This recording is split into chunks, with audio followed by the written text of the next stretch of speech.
We're in the 19th. This is now the longest game in innings and time in franchise history for the Blue Jays. It beats a game that they had against the Los Angeles Angels back in 2005, where the winner of that game was actually Pete Walker, now the pitching coach for the Blue Jays. They also played 18 innings against Texas. That was last year. Aaron Loop was the winner in that game. And that'll load the bases for Bautista. Bautista's 0 for 7. But how long can you keep him down? I say You can't. I say first pitch, he's going to go up there swinging, looking to go hit the ball as deep as you can to get this running. Infield is in.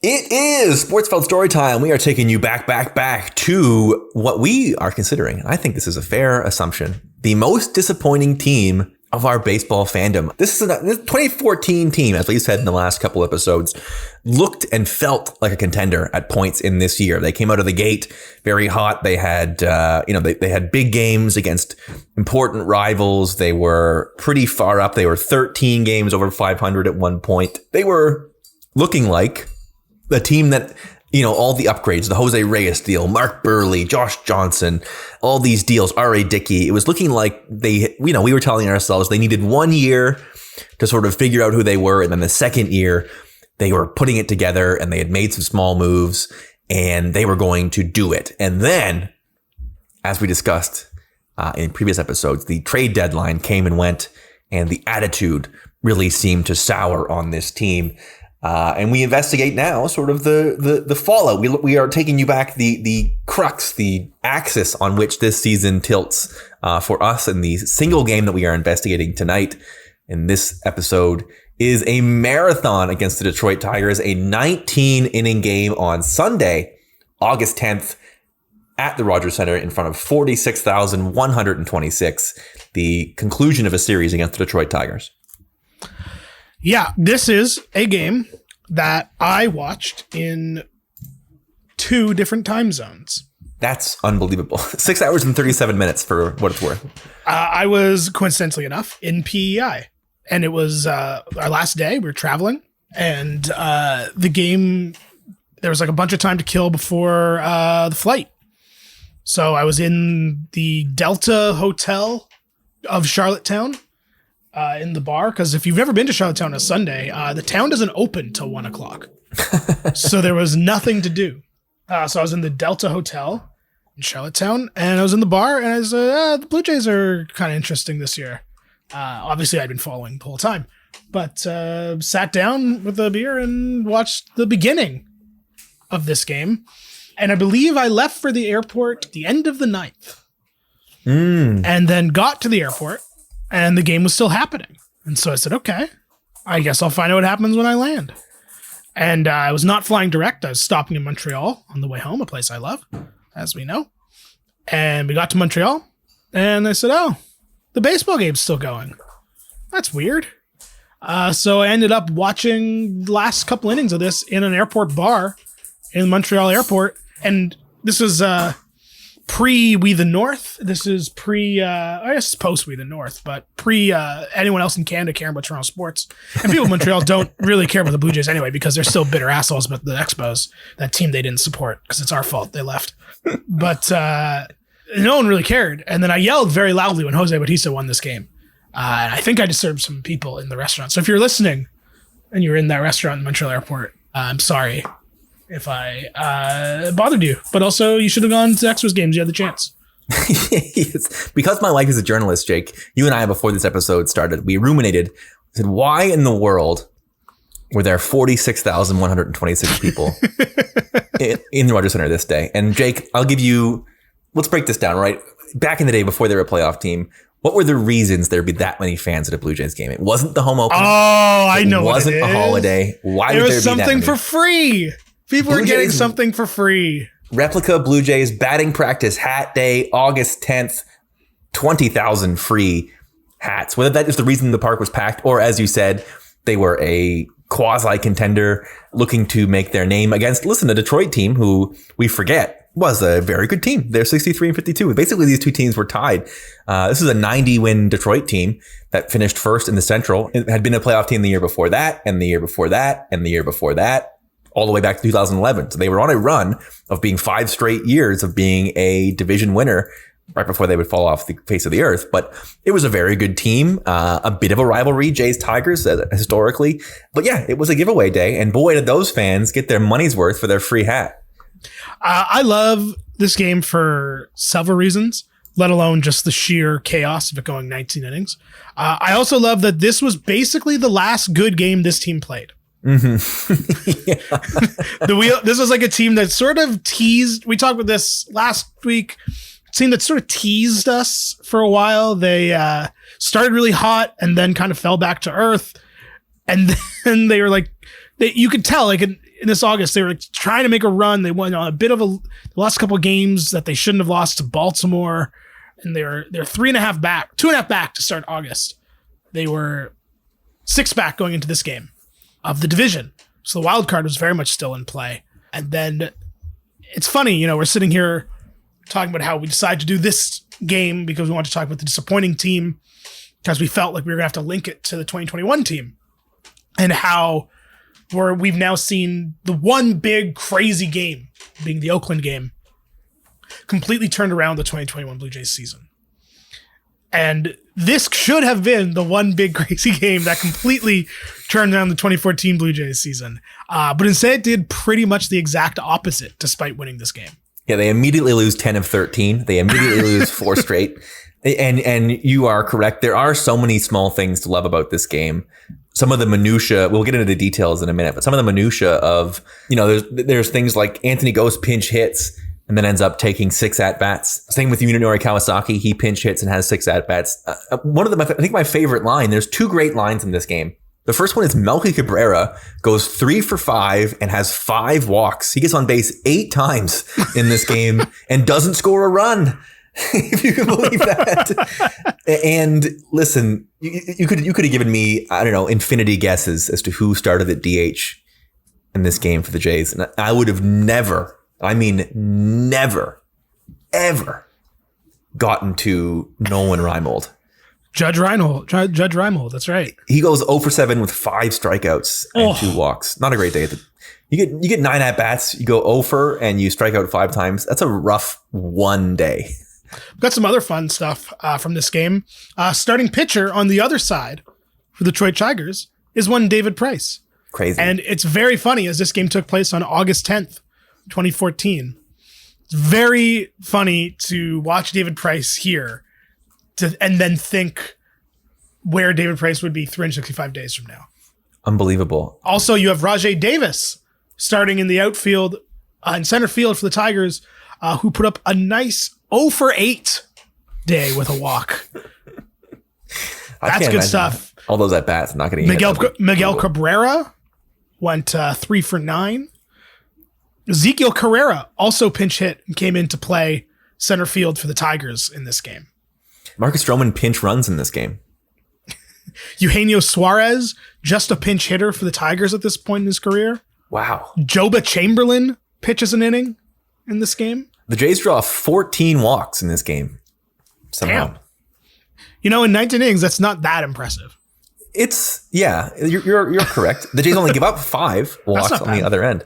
They would fall behind early. Mark Burley is on the mound for the Blue Jays. There is an error in the first inning, and it's an E6, which is charged to Steve Tolleson, who, if you've forgotten he existed, I do not blame you. But the Tigers are 3-0 before the first inning ends on JD Martinez, old rival, and Nick Castellanos with RBI singles.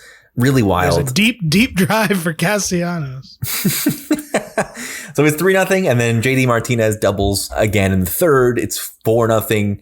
The Jays have to mount a comeback on this one because they go all the way down 5-0 through 4, and it's 5-0 headed into the 6th, if you can believe it. This game should have, it had all the makings of the game that turns it around. It's the big comeback. It's a 19-inning game. It's a giveaway day, so people are in the building. in retrospect, it's actually truly unbelievable. This actually did the opposite. I can't believe it. I'd forgotten about that. It's hilarious. By the field of things, it wears them out. And then, as you said, this is our last good game. Navarro scratches 2 back with a home run in the 6th. And then RBI single from Reyes and another from Melky score a pair in the 7th. And it's 5-4. He gets all the way to the 9th. We get all the way to the 9th with 2 outs. Three strong from middle reliever Aaron Sanchez as well. Flashes.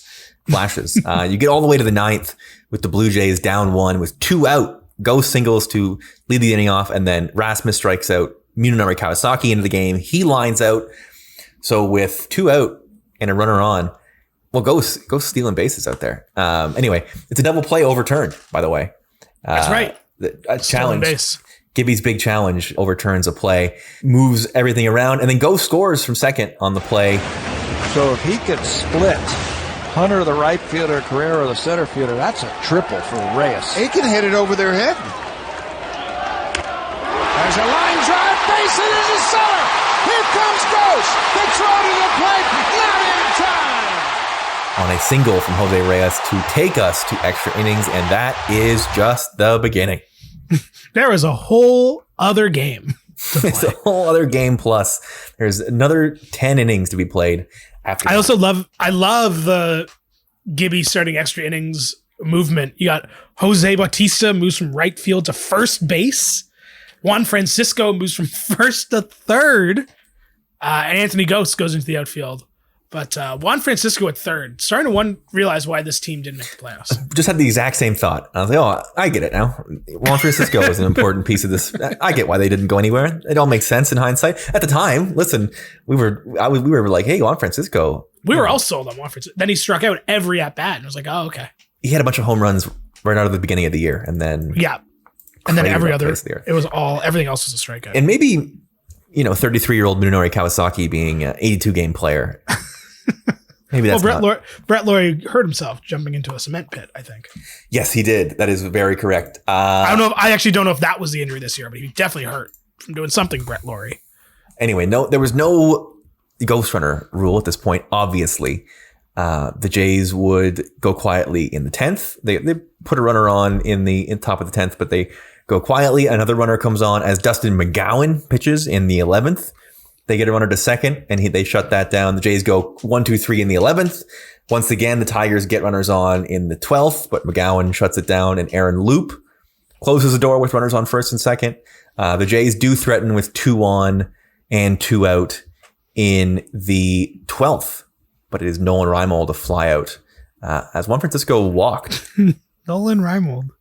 Hard to believe. Juan Francisco walked. That must be the first time in his career. I know, crazy. Bottom of the 13th. The Jays load the bases for Jose Bautista. And he grounds out. I love the win probability added in this game. It's all such massive swings. Top of the 14th.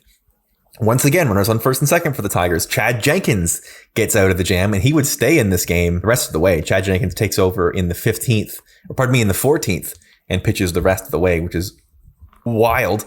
Can you imagine? And this is not a defense of anybody, so everybody calm down.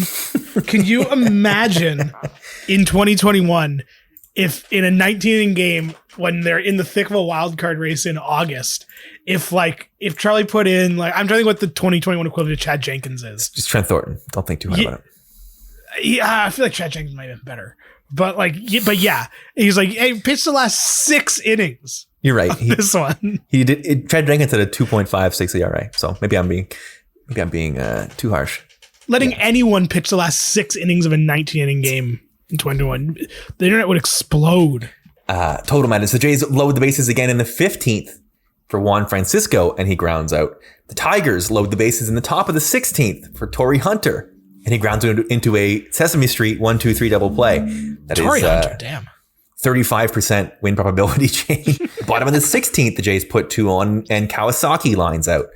Bottom of the 17th, the Jays have runners on second and third, and Josh Tolley grounds out. Boy, oh boy.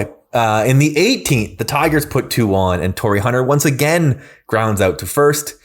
In the top of the 19th, They get a runner on second, and Jenkins gets out of it with a strikeout. And then in the bottom of the 19th, finally 6.5 hours later, we get something finally happening.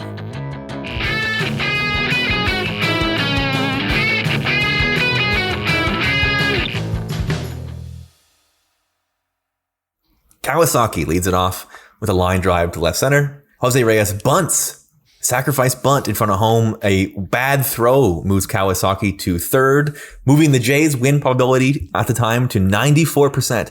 I love that bunt and error is worth 23% win probability, which is like 3 times more than the actual win. I love baseball stats. It makes no sense. And then riddle me this, Jake. I guess you're looking for the double play ball, but Muggy Cabrera gets intentionally walked to load the bases for Jose Bautista with nobody out. Yet another intentional pass. Melky being walked again. Bautista.